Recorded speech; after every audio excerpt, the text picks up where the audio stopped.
Japan finally got its pandemic-delayed games off and running to the relief of Tokyo organizers, yet far to the west, Japan has entered an even tougher competition to catch up to China and America in the continent of the future. We focus so much on China, yet Japan remains the world's third largest economy, as big as Germany and Korea combined. And Japan's a major strategic ally of America in the Pacific. Yet what you may not know is that Japan has a strategy called the Free and Open Indo-Pacific strategy, meant to counter China, that includes East and Southern Africa. That's right, take a look at this map from the Ministry of Foreign Affairs of Japan. Africa is in the plan. Now, this is less of a Belt and Road approach, as China calls its epic infrastructure projects that stretch from Asia to Africa, and more of an octopus strategy, in which Japan is kind of touching many different coastal countries and regions across thousands of miles. And like our 8-armed ocean friend, Japan's grip is kind of loose and slippery. Well, that's geopolitics. What about reality? In the lives of many middle-class Africans, Japan means rugged vehicles, and in particular, Toyotas. The Land Cruiser is the symbol of Japan in Africa, a workhorse, especially in remote areas of bush and mountains. This tough vehicle has carried me safely across thousands of miles of super challenging terrain all across Africa. And for consumers in many African cities, Japan means a reliable used car you can buy online at a good price. Now, Japan obviously wants to do more in Africa than sell Hondas and Toyotas and promote anime characters, although Japanese anime is quite captivating. Here's the grand strategy. Japan has 3 focus regions, the corridor including Zambia, Malawi, and DR Congo to the port of Nacala, Mozambique, an East Africa corridor linking to Kenya's port of Mombasa, and a West Africa growth ring tying together Ghana, Cote d'Ivoire, Burkina Faso, Benin, and Nigeria. The most risky bet so far is Mozambique, where Japan's Mitsui company is active. Mitsui is exiting a money-losing coal mine investment there and instead is going all in on a more climate-friendly energy source, yet one that's fueling conflict. Between 2010 and 2015, impoverished Mozambique, still recovering from decades of bitter warfare, struck natural gas gold, so to speak, discovering 5 major natural gas fields under the seabed just offshore, enough gas to supply all of Japan's needs for more than 15 years, according to Mitsui.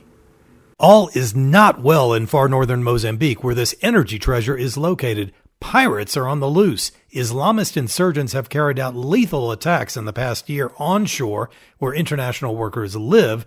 In an attack in March in Palma, dozens of people died and thousands fled the town, which is right near the gas fields. In short, Mozambique seems incapable of securing its most valuable asset, a windfall of energy resources that, if properly managed, the revenue that is, could be a total game changer for the people of Mozambique, lifting their economic prospects immensely.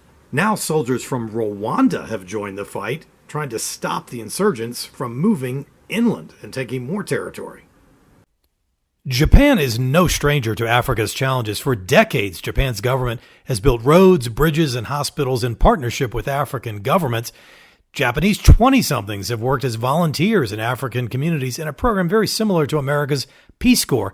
And now Japan's investing in education improvements in 53,000 schools, mostly in West and Central Africa. In the past decade, Africa moved more strongly onto Japan's radar thanks to this man, Prime Minister Shinzo Abe, the longest-serving leader in Japan since the end of the Second World War.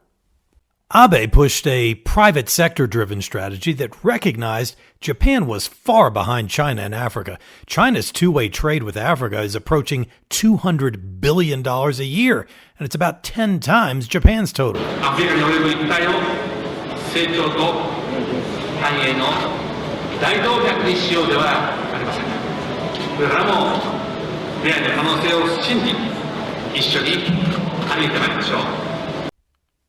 Japan also has put boots boots on the ground, opening its first military base abroad since the Second World War in the tiny yet strategic outpost African nation of Djibouti, where China and America also operate bases. Djibouti became a post-9/11 favorite for anti-terrorism defense because it guards the entry into the Red Sea and thus the Suez Canal, and also borders shaky Somalia.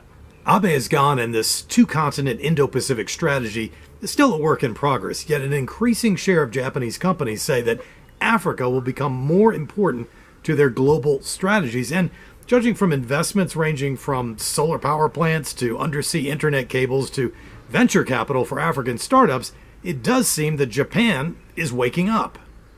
Kenya is top-rated by Japanese companies, followed by Nigeria, South Africa, Ethiopia, and Mozambique. The Japanese investment enabled us to build the second container terminal. By the time we are done with this investment, we will have brought on board about 1.2 million containers of cargo through the port. So this port does not belong to Mombasa. It belongs to the other nations and the hinterland. In one major institution in Africa, Japan has more clout than China or America. At the African Development Bank, the bank's similar to the World Bank in financing all kinds of projects, and it's jointly controlled by African governments and non-African states.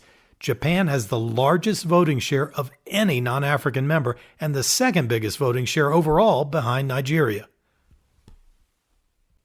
In 2019, at the Japan-Africa Summit held in Yokohama, Japan and the bank committed $3.5 billion to fuel business investments in health, electricity, and transportation. There may be a really interesting opening for Japan right now because China is catching a lot of flack for how it has structured these major construction deals in Africa, loading up African taxpayers with billions of dollars in debt and offering very limited visibility into the terms of these contracts. Japan's winning play in Africa may be to the quality side, promoting local empowerment, and toward transparency as a baseball-loving, rule-of-law democracy allied with America.